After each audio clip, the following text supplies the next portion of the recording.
Hello, everyone. Thanks for tuning in once again to Queen Ahmadiyyah TV presents True Crimes. So as you're coming in, please feel free to go ahead and subscribe to the channel if you haven't done so. Be sure to click the notification bell and click the word all, okay? And make sure you like and share the videos, okay? I'm trying to get this channel up. We're almost at 1,000, so let's make sure we share the videos. Also, don't forget to follow me on Instagram at QueenAhmadiyyah, on Instagram at divine_goddess_27, Twitter at dgoddess27, Brighton and Patreon at Queen Ahmadiyyah, and also on Melanated People at Queen Ahmadiyyah. Okay, so let's get into it.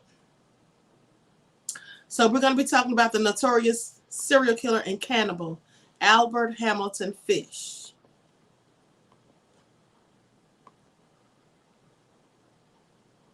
Now, Albert Hamilton Fish was born in 1870, May the 19th of 1870. He died January the 16th of 1936 by execution via the electric chair.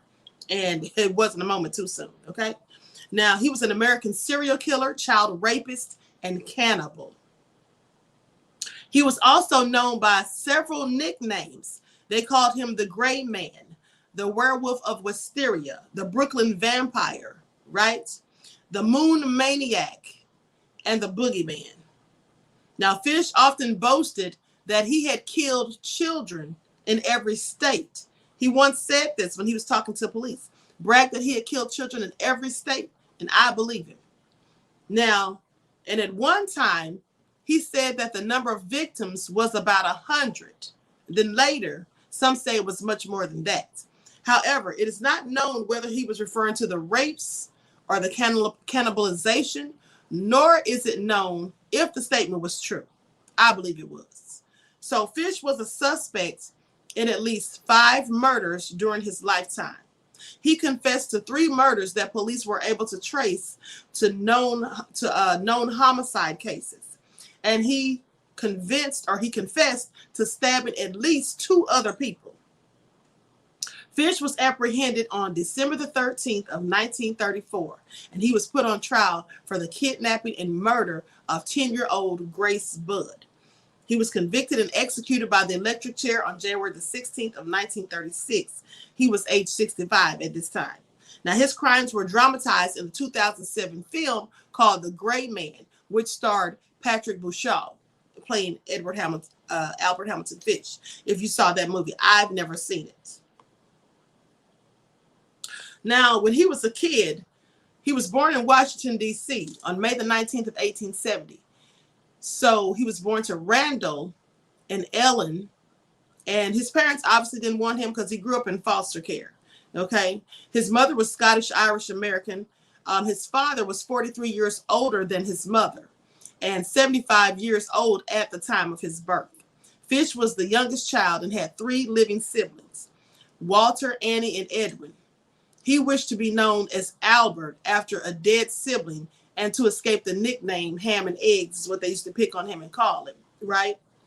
So he was given that at the orphanage in which he spent most of his childhood. Now, Fish's family history, they had a lot of problems going on, and they had a history of mental illness. His uncle suffered from mania. One of his brothers was confined to the state mental hospital, and his sister, Annie, was diagnosed with a mental affliction. Now, 3 other relatives were also diagnosed with mental illnesses, and his mother had oral and visual hallucinations, okay? Now, his father, Randall, was a riverboat captain, and by 1870, a fertilizer manufacturer. The elder Fish died in 1875 at Washington's 6th Street Station of a heart attack. The Congressional Cemetery records show that he died on October the 16th of 1875 and was buried October the 19th of 1875. Now, Fish's mother then put her son into St. John's Orphanage in Washington, where he was frequently abused. Fish began to enjoy the physical pain. Now, he enjoyed the pain that he got from the beatings. This is when he was a kid. So clearly he was already kind of crazy. Who enjoys beatings? All right. So of his time at the orphanage, he often would remark, he says, I was there till I was nearly 9 years old, and that's where I got started doing wrong.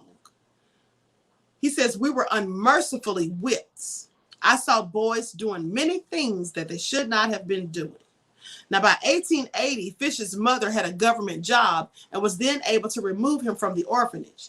In 1882, at the age of 12, he began a relationship with a telegraph boy. Now, the youth introduced Fish to such practices as urolagnia. And if you don't know what urolagnia is, that's drinking urine.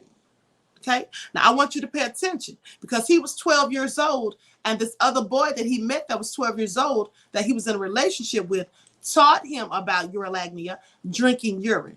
I want you to pay attention because I just a few weeks ago told you the story on my other channels about the little black boy who spent the night with his little friends, and they bullied him and woke him up in the middle of the night and made him drink urine. Now, you need to ask yourself, how do kids at this age, and they were the same age as Albert and his friend. They were like 12 and 13 years old. So you might wonder, how do children this age know about such things? That's what I'd like to know. So anyway, he got caught up in this, right? And then he started drinking urine. And then also he got into coprophagia. Coprophagia is when you eat feces. So clearly disgusting. Eating feces and drinking urine? I don't think so. Okay. Now, Fish began visiting public baths where he would watch other boys undress. And he spent a great portion of his weekends on these visits. Throughout his life, he would write obscene letters to women whose names he acquired from classified advertising and matrimonial agencies. By 1890, at the age of 20, Fish arrived in New York City, and he said at that point he became a prostitute and began raping young boys at the same time. Now, in 1898, his mother arranged a marriage for him with Anna Mary Hoffman, who was 9 years his junior. Together, they had 6 children. They had Albert, Anna, Gertrude, Eugene, John, and Henry Fish. Throughout 1898, Fish worked as a house painter. He said he continued molesting children, even though he was married with a family of his own. He was still molesting children, mostly boys, ages younger than 6. He later recounted an incident in which a male lover took him to a waxworks museum where Fish was fascinated by a bisection of a penis. After that, he became obsessed with sexual mutilation. He had all types of sick fetishes. Clearly, he was demonic. Now, in 1903, he was arrested for grand larceny, convicted and incarcerated in Sing Sing prison. Around 1910, while he was working in Wilmington, Delaware, Fish met a 19-year-old man named Thomas Keaton. He took Keaton to where he was staying, and the two began a sadomasochistic relationship, meaning they were inflicting pain on themselves and on one another. Okay? Now, it was unclear whether or not Fish forced Keaton to do these things, but in his confession, he implies that the man was intellectually disabled. So likely he made the man do these things. So after 10 days, Fish took Keaton to an old farmhouse where he began to torture him. The torture took place for a period of over 2 weeks. Fish eventually tied Keaton up and cut off his penis. He says, I shall never forget his scream or the look he gave me. Fish later recalled this. He originally intended to kill Keaton, cut up his body, and take it home. But he feared the hot weather would draw attention to him. So instead, Fish poured peroxide over the wound, wrapped it in a Vaseline-covered handkerchief, left a $10 bill, kissed Keaton goodbye, and left. He says, took the first train I could back home. Never heard what became of him or tried to find out. In January of 1917, Fish's wife left him for John Straub, a handyman who boarded with Fish's family. And let me tell you something. This man that he did this to, this man was likely black. Because as I told you, many of his victims were black. And if he never heard anything about this, it was likely because it was a black man, right? Clearly nefarious. So his wife left him for a man named John Straub, a handyman who boarded with the Fish family. Fish had to raise the children as a single parent. Now, after his arrest, he told the newspaper that when she left him, she took nearly every possession the family owned. So he began to have auditory hallucinations. He once wrapped himself up in a carpet, saying that he was following instructions from John the Apostle. It was about this time that Fish began to indulge in self-harm. He would embed needles into his groin and into his abdomen. After his arrest, X-rays revealed that Fish had at least 29 needles lodged in his pelvic region. He also hit himself repeatedly with a nail-studded paddle and inserted wool doused with lighter fluid into his anus and set it on fire. While Fish was never thought to have physically attacked or abused his own children, he did encourage them and their friends to paddle his buttocks with the same nail-studded paddle that he used to abuse himself. He soon developed a growing obsession with cannibalism, often preparing himself a dinner consisting solely of raw meats, and sometimes serving it to his children too.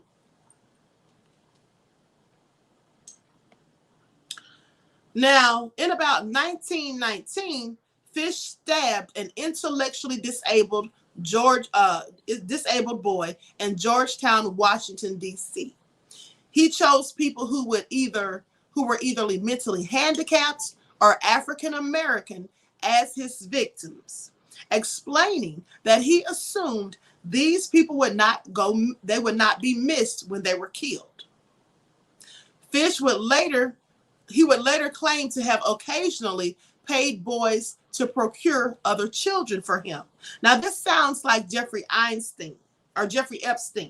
Remember how Jeffrey Epstein was molesting those young girls, and then he was supposedly paying, what's her name? Giselle Maxwell, or whatever her name is, Ghislaine Maxwell, getting her to go and get other people for him, and even some of the young girls that came to him, paying them $200 to go get more girls. This is what these freaks and perverts do. So he was paying them sometimes to even go and get more children and bring them to him. Now, Fish tortured, mutilated, and murdered young children with his implements of hell. That's what he called his tools that he used to torture them. He called them his implements of hell. And those consisted of a meat cleaver, a butcher knife, and a small handsaw. On July the 11th of 1924, Fish found an 8-year-old Beatrice Kiel playing alone on her parents' farm on Staten Island, New York. He offered her money to come and help him look at a rhubarb. Now, she was about to leave the farm when her mother chased Fish away. Thank God her mother came outside, because she'd have been gone. Fish left, but he later returned to the Kiel's barn, where he tried to sleep, but was discovered by Beatrice's father and forced to leave. 3 days later, Fish killed Frances McDonald. Now, this was also in Staten Island. During 1924, the 54-year-old Fish, suffering from psychosis, felt that God was commanding him to torture and sexually mutilate children. Let me tell you why you know that's a lie. He didn't think God was commanding him. You know why you know that? Because he was specifically choosing African-American children and disabled children whom he thought no one would care about and would not look for them after they were gone. So would God tell him to do that? And if God was telling him to do these things, why did it matter what children he did it to and whether or not they would be missed? So that's just all a load of BS. Shortly before his abduction of Grace Budd, Fish attempted to test his implements of hell on a child that he had been molesting named Cyril Quinn. Now, Quinn and his friend were playing box ball on a sidewalk when Fish asked them if they had eaten lunch. When they said that they had not, he invited them into his apartment for sandwiches. While the two boys were wrestling on Fish's bed, they dislodged his mattress. Underneath was a knife, a small handsaw, and the meat cleaver. They became frightened and ran out of the apartment. Now, Fish remarried on February the 6th of 1930 in Waterloo, New York. He married Estella Wilcox, but divorced only after 1 week. Fish was arrested in May of 1930 for sending an obscene letter to a woman who answered an advertisement for a maid. Following that arrest, and one in 1931, he was sent to the Bellevue Psychiatric Hospital for observation. Then on May the 25th of 1928, Fish saw a classified advertisement in the Sunday edition of the New York World that read, "Young man, 18 years old, wishes position in country. Edward Budd, 406 West 15th Street." On May the 28th, Fish, then 58 years old, visited the Budd family in Manhattan under the pretense of hiring Edward Budd. He later confessed that he had planned to tie Edward up, mutilate him, and leave him to bleed to death. Fish introduced himself as Frank Howard. Now, he said he was a farmer from Farmingdale, New York. He promised to hire Budd and his friend Willie, and said that he would send for them in a few days. Fish failed to show up, but he sent a telegram to the Budd family apologizing and set a later date.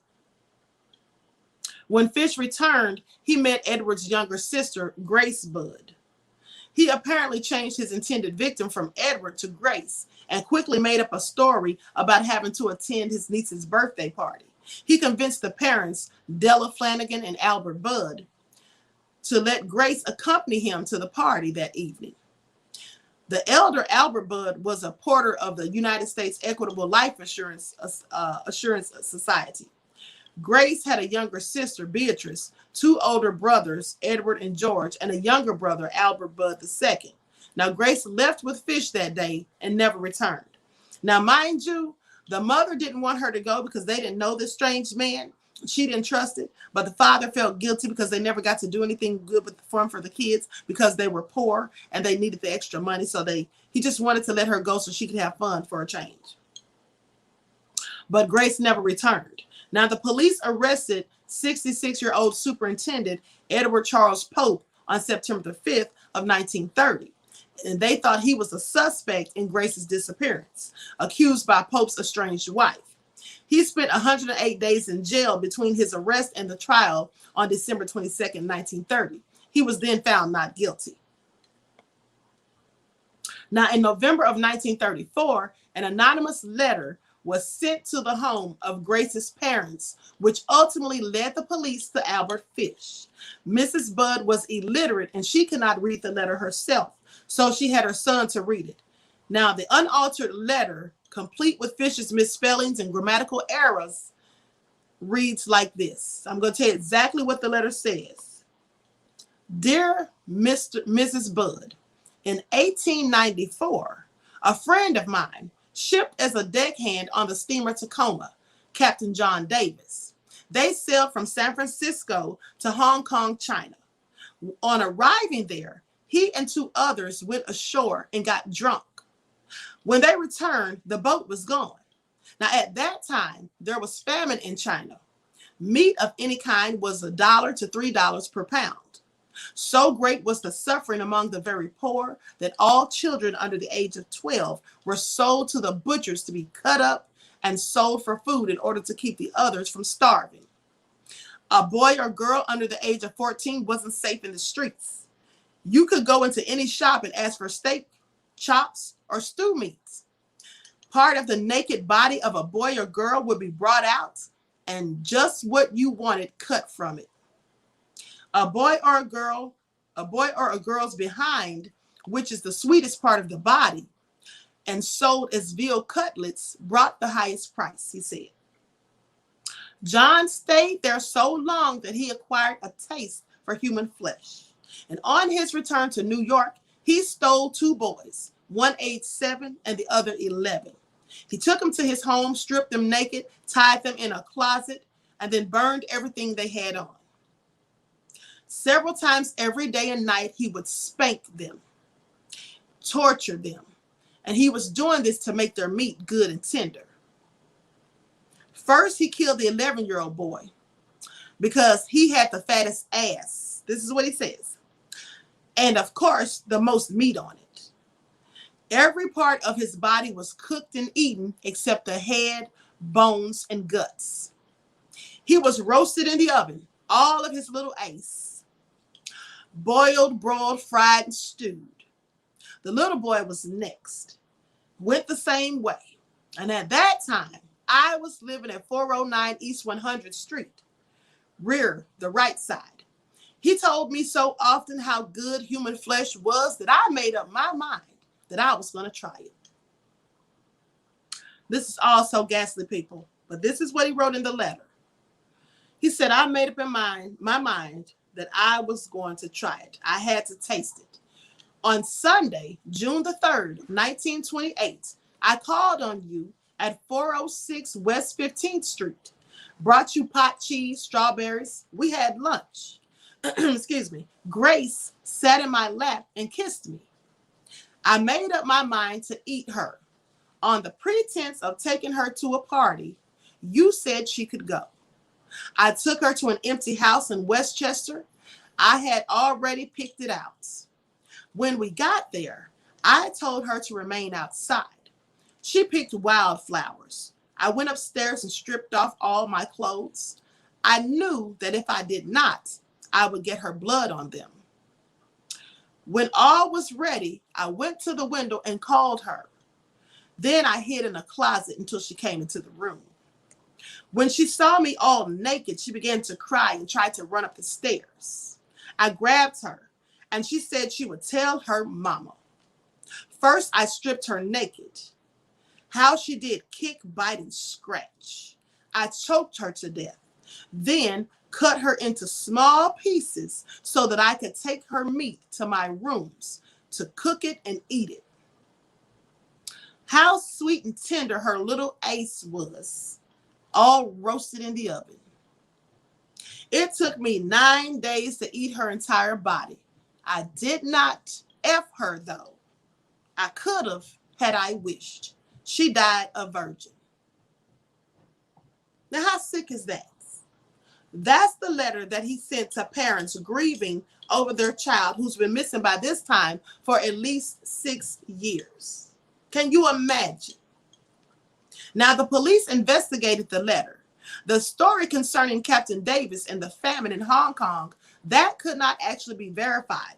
But the part of the letter concerning the murder of Grace, however, was found to be accurate in its description of the kidnapping and subsequent events, although it was impossible to confirm whether or not Fish had actually eaten parts of Grace's body. Now, the letter was delivered in an envelope that had a small hexagonal emblem with the letters NYPCBA, representing the New York Private Chauffeurs Benevolent Association. A janitor at the company told the police that he had taken some of that stationery home, but he left it in his rooming house at 200 East 52nd Street when he had moved out. The landlady of the rooming house said that Fish had checked into the room just a few days earlier. She said that Fish's son sent him money and he asked her, Fish had checked out of the room a few days earlier. She said that Fish's son sent him money and he had asked her to hold the next check for him. William F. King was the chief investigator on the case. Now, he waited outside the room until Fish returned. Fish agreed to go to the headquarters for questioning, then brandished a razor blade. King disarmed Fish and took him on into the police headquarters.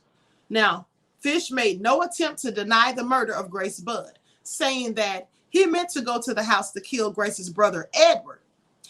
Fish said that it never even entered his mind to rape the girl, but he later claimed to his attorney that while kneeling on Grace's chest and strangling her, he did have 2 involuntary ejaculations. How disgusting.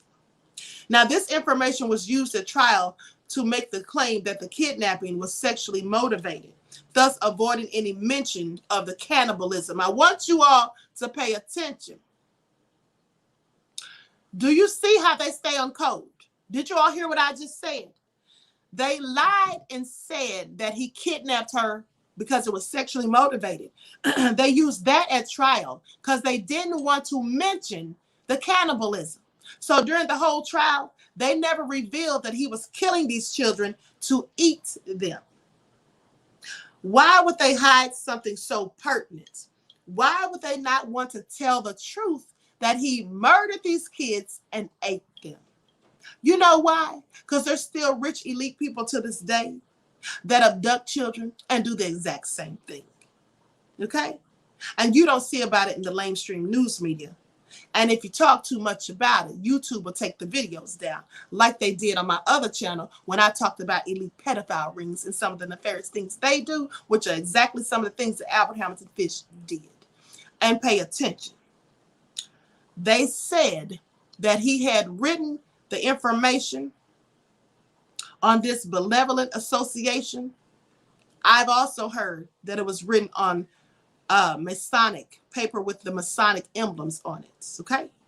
Now, I don't know if that's the same association, but that's what I've read. Okay, so let's continue. They didn't want to mention the cannibalism. Very interesting.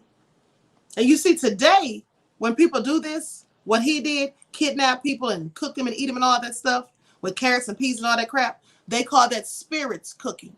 Look it up.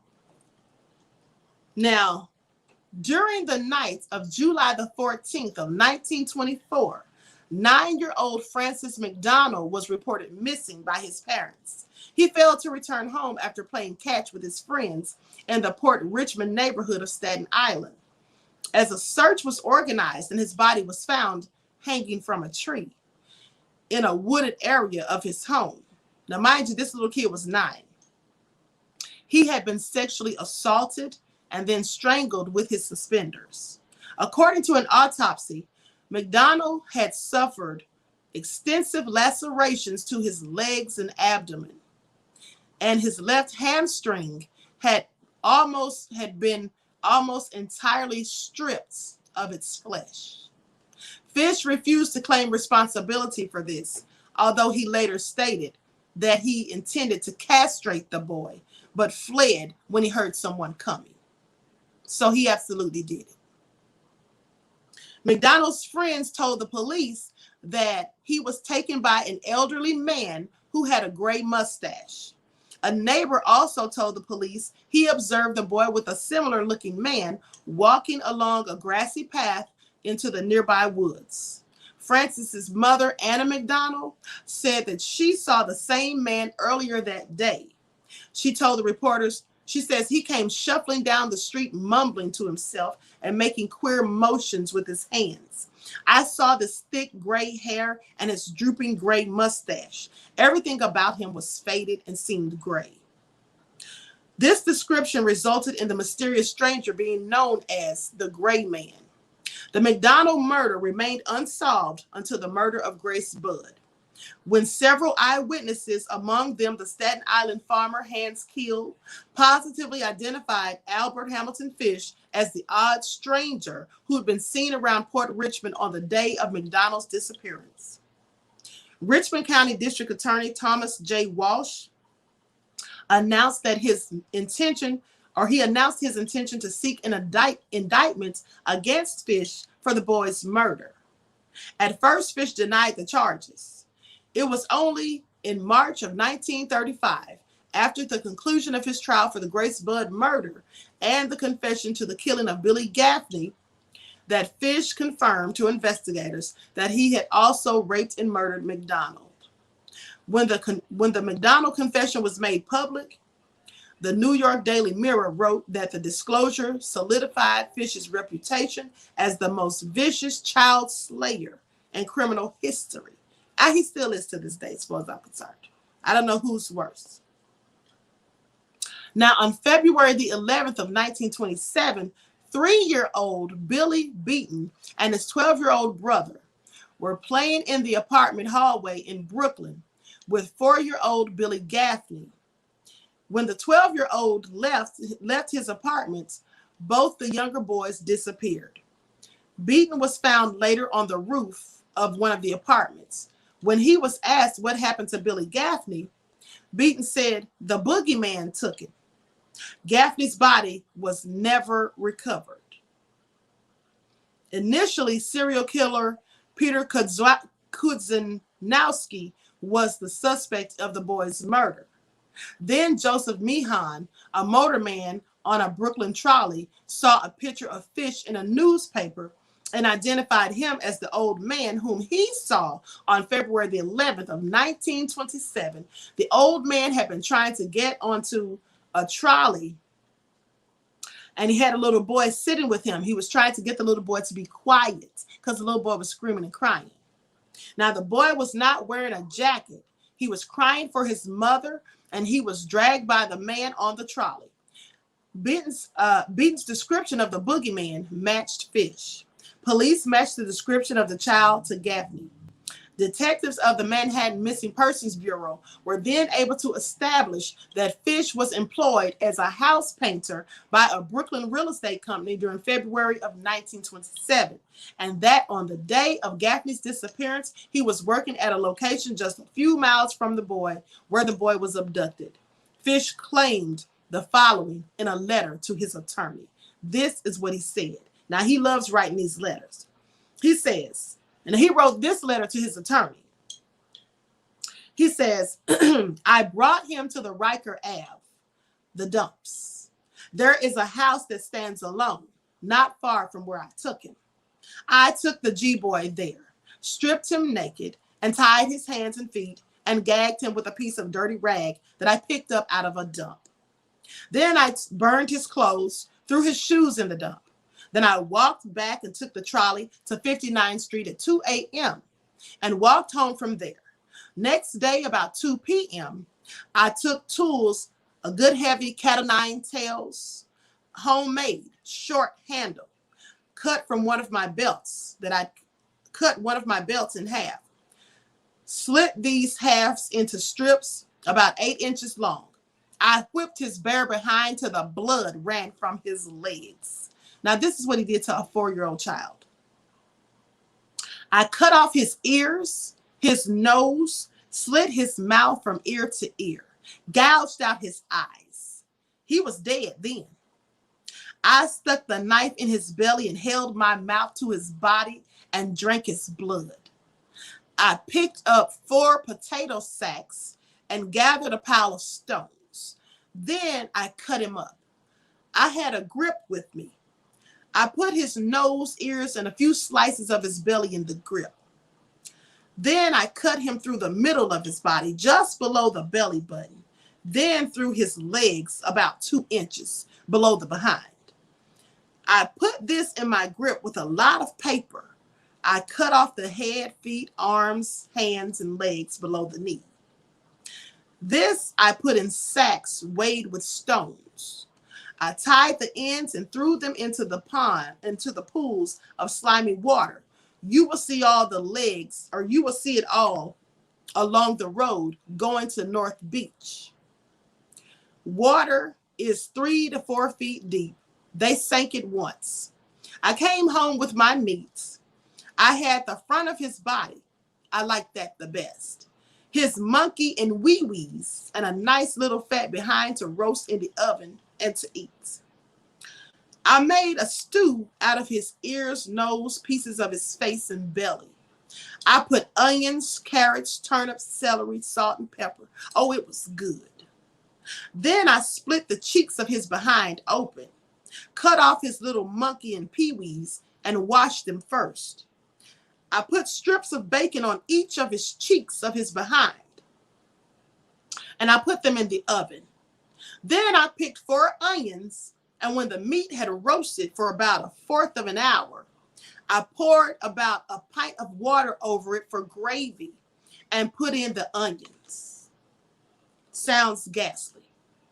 At frequent intervals, I basted his behind with a wooden spoon so the meat would be nice and juicy. And then About 2 hours afterwards, it was nice and brown, cooked through. I never ate any such roast turkey that tasted half as good as its sweet little fat behind did. I ate every bite of that meat. About 4 days it lasted. His little monkey was as sweet as a nut, but his peewees I couldn't chew. Threw them in the toilet. Aaron says Satan's best friend. Clearly. Brittany says, OMG, who is this monster? Albert Hamilton Fish. Also known as the Moon Maniac, the Brooklyn Vampire, the Gray Man, and the Boogey Man, and the Werewolf of Wysteria. Now, Gaffney's mother, Elizabeth, visited Fish in Sing Sing, accompanied by Detective King and 2 other men. Now, this is the little boy's mother went to visit this fool. She probably wanted some closure. She wanted to ask him about her son's death, but Fish refused to speak to her. Fish began to weep and asked to be left alone.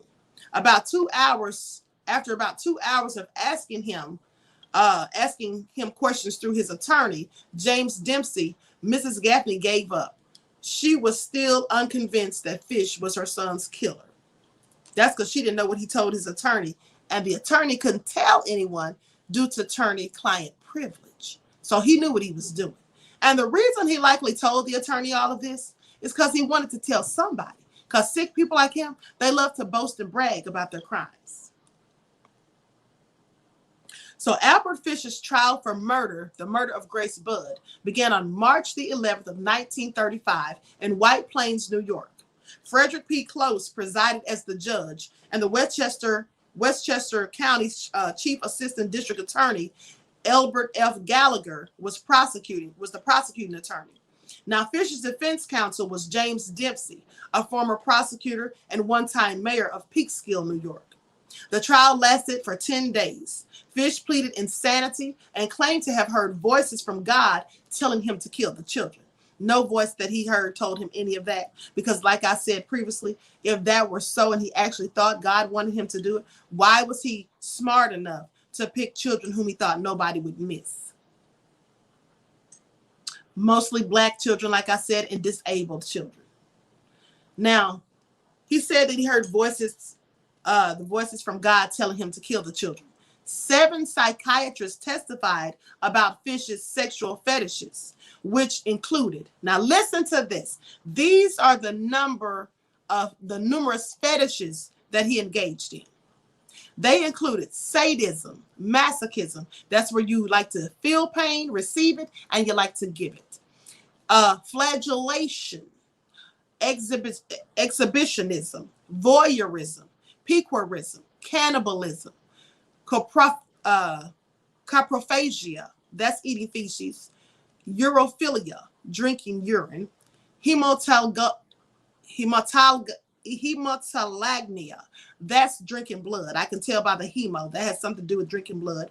Pedophilia, necrophilia, having sex with dead people, infibulation. Now, Dempsey, in his summation, noted that Fish was a psychiatric phenomenon, and that nowhere in legal or medical records was there another individual who possessed so many sexual abnormalities. The defense's chief expert witness was Frederick Wortham, a psychiatrist with an emphasis on child development who conducted psychiatric examinations for the New York criminal courts. During 2 days of testimony, Wortham explained Fish's obsession with religion and specifically his preoccupation with biblical stories of Abraham and Isaac, Genesis chapter 22, verses 1 through 24. Now, Wortham said that Fish believed that similarly sacrificing, they use that word specifically. That's why when I tell you about there's elite people who still engage in these practices today.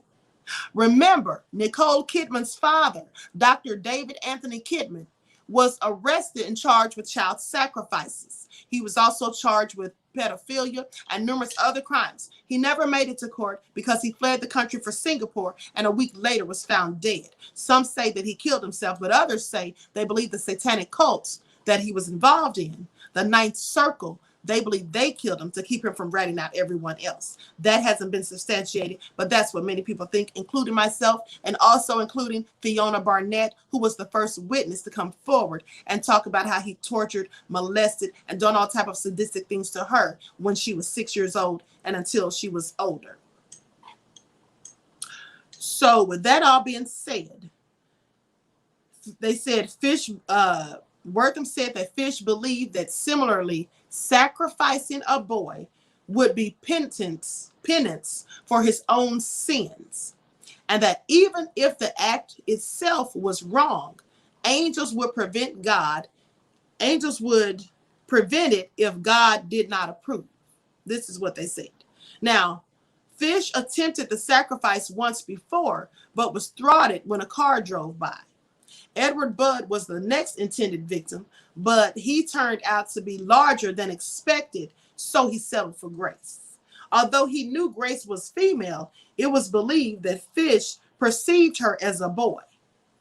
Wortham then detailed Fish's cannibalism, which in his mind he associated with communion. Didn't I tell you all that before? Didn't I tell you all that before? I said a lot of Christians say that when you're practicing spirituality, you're engaging in rituals and satanic stuff. And I said, do they not realize they're engaging in satanic stuff when you sit up in church and you take communion? You talk about you eating of the flesh of Jesus and drinking of the blood of Jesus. That is nothing more than simulating and imitating cannibalism, which is an abomination unto God. And I don't know who came up with that, but that's clearly something that you need not be doing. Pay attention. You see what he was doing with it. He was doing cannibalism because he was associating it with communion. And nowhere in the Bible does it tell any of those fools to do that anyway. I'm sorry, it doesn't. Okay, please. Now, the last question Dempsey asked Wortham was 15,000 words long. Detailed Fish's life and ended with asking him how the doctor considered his mental condition based on his life. Wortham then detailed Fish's cannibalism, which in his mind he associated with communion. I read that part, sorry. Now, Wortham simply answered, he is insane. Gallagher cross-examined Wortham on whether Fish knew the difference between right and wrong. Now, he did, if you ask me. He responded that he did not know, but it was a perverted knowledge based on his opinions of sin, atonement, and religion, and thus was an insane knowledge. The defense called 2 more psychiatrists to support Wortham's findings. Now, I want you to pay attention, because I told you that anytime the devils do something nefarious, they always are deemed crazy. Let me tell you something. I don't think he was crazy at all. I think he was just a freak and a pervert. And he did know the difference between right and wrong because, like I said, he wouldn't have been trying to hide his crimes. He wouldn't have been trying to take children that he thought no one would miss. So clearly he knew the difference between right and wrong. Now, the first of 4 rebuttal witnesses was Menius Gregory, the former manager of the Bellevue Psychiatric Hospital where Fish was treated during 1930. He testified that Fish was abnormal but sane. He said he wasn't crazy. He knew what he was doing, just like I said. Now, under cross-examination, Dempsey said, or he asked if coprophilia, which is eating feces, and urophilia, which is drinking urine, and pedophilia, and you know what that is, indicated a sane or an insane person. Gregory replied that such a person was not mentally sick and that these were common perversions. Now, I want you to listen close to this part. Listen close to this part. When he was asked if it was insane for someone to eat feces and drink urine, does that mean you're crazy or sane? This is what the psychiatrist responded with. He replied that such a person was not mentally sick and that these were common perversions that were socially perfectly all right, and that Fish was no different from millions of other people, some very prominent and successful, who suffered from the very same perversions, i.e. the rich pedophiles who sacrificed children like Nicole Kidman's father, Dr. David Anthony Kidman. And y'all think some of those stories y'all be hearing about people and adrenochrome aren't true? I implore you to think again. Now let me continue. He said this is common. Like literally, he must have been doing it too. Pay attention. He said this was common. No different from millions of other people, some very prominent and successful, who suffered from the very same perversions. The next witness was the resident physician at the tombs. That was Perry Lichtenstein. Dempsey objected to a doctor with no training in psychiatry testifying on the issue of insanity. But Justice Close overruled on the basis that the jury could decide what weight to give to the prison doctor. When asked whether Fish's causing himself pain indicated a mental condition, Lichtenstein replied, "That is not masochism, as he was only punishing himself to get sexual gratification." The next witness, Charles Lambert, testified that coprophilia was a common practice and that religious cannibalism may be psychopathic, but was a matter of taste and not evidence of psychosis. I'm sorry, say what? You heard that right. They said these were some perversions and they were common practice. Coprophilia, which again is eating feces, said this is common, and religious cannibalism may seem psychopathic, but it was a matter of taste and not evidence of psychosis. Like basically don't mean you're crazy. And as he was only, and the last witness, James Vavasauer, repeated Lambert's opinion. Another defense witness was Mary Nicholas, Fish's 17-year-old stepdaughter. Now, she described how Fish would taunt her and her brothers and sisters how he had taught her and her brothers and sisters several games involving undertones or overtones of masochism and child molestation. None of the jurors doubted that Fish was insane, but ultimately, as one later explained, they felt he should be executed anyway. They found him to be sane and guilty, and the judge ordered the death sentence. Fish arrived at prison on March of 1935 and was executed on January the 16th of 1936 by electric chair at Sing Sing. He entered the chamber at 11:06 p.m. and was pronounced dead 3 minutes later. He was buried in the Sing Sing prison cemetery. Fish is said to have helped the executioner position the electrodes on his body. He was ready for it. He helped him get him ready for it and prepped. His last words were reportedly, "I don't even know why I'm here." According to one witness present, it took 2 jolts before Fish died, creating the rumor that the apparatus short-circuited by the needles that Fish had inserted into his body. He had inserted all these needles into his groin. So some speculate that's why the electric chair short-circuited. Now, these rumors were later regarded as untrue by some, as Fish reportedly died in the same fashion and time frame as others who'd been in the electric chair. At a meeting with reporters after the execution, Fish's lawyer, James Dempsey, revealed that he was in possession of his client's final statement. This amounted to several pages of handwritten notes that Fish apparently penned in the hours just before his death.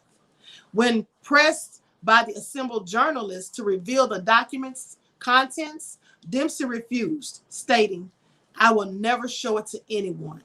It was the most filthy string of obscenities that I have ever read." So he didn't want anybody to know that this man did or even said all of these things, whatever was left in those pages. And obviously he never told. So how sick was that? Clearly sick, right? Whew. I wonder whatever happened to his kids. Apples don't fall far from the tree. Sweet Pea says they love that poo-poo. That was also nefarious, people. But that was the story of Albert Hamilton Fish, known also as the Werewolf of Wysteria, the Moon Maniac, the Gray Man, the Boogey Man, and the Brooklyn Vampire. And all of those things that they talked about, him abducting children, molesting children, killing the children, cutting up their bodies, cooking them and eating them, drinking their blood. I'm sure y'all have heard some other stories about those things. I did a story about two children, a brother and sister, who talked about some of those same things, saying that their father showed up at their school, that they went to a private school, and they would take some of the children in the back and make them engage in these things with them and kill babies and drain the blood into, what do you call it? Goblins and all those things, right? Goblets, and then have them to drink it. And then the little girl said they cooked the baby in the spaghetti. This is the things they would do, and they fed it to the other kids who didn't even know anything about it. So it's all so sick, okay? And for those of you who eat McDonald's, I'd advise you to stop. If you haven't heard the rumors about human DNA being found in, please go do some research. With that all being said, I'm going to conclude this broadcast. I would like to thank you all for tuning in once again to Queen Ahmadiyyah TV presents True Crimes. I hope you enjoyed this story. Yes, it was so disgusting. General Louverture says, you got the Isaac Newton's, Albert Einstein, and this no good bastard. Absolutely, absolutely. LeVar says, Queen, being a media person and a police officer of some of the professions, are some of the professions that attract psychopaths in the top 10. Absolutely, beloved. Absolutely. So Brittany says, thank you so much, Queen. You're welcome, beloved. You're welcome. Sweet Pea says, poor innocent children. Absolutely. And here's the thing. All the children that I told you about in that story were white children. Notice you didn't hear any stories about the black children. You know why? Because nobody bothered to look for them. Nobody bothered to investigate their cases. And they didn't even question, Hamilton about it. And if they did, they certainly didn't release it to the media. So just like today in 2021, when black children come up missing, they get little to no fanfare. You don't hear about those stories on the media. You may hear about it on the internet when people post it on Facebook or Instagram, and we tell their stories, but you don't see it in mainstream media because nobody cares about black people, right? They just don't. With that all being said, I wish you all love. Millie says, great lives, Queen. Thank you, beloved. Thank you. So I hope you all enjoy the rest of this night. And until next time, Royals, I will talk to you all again soon. Peace.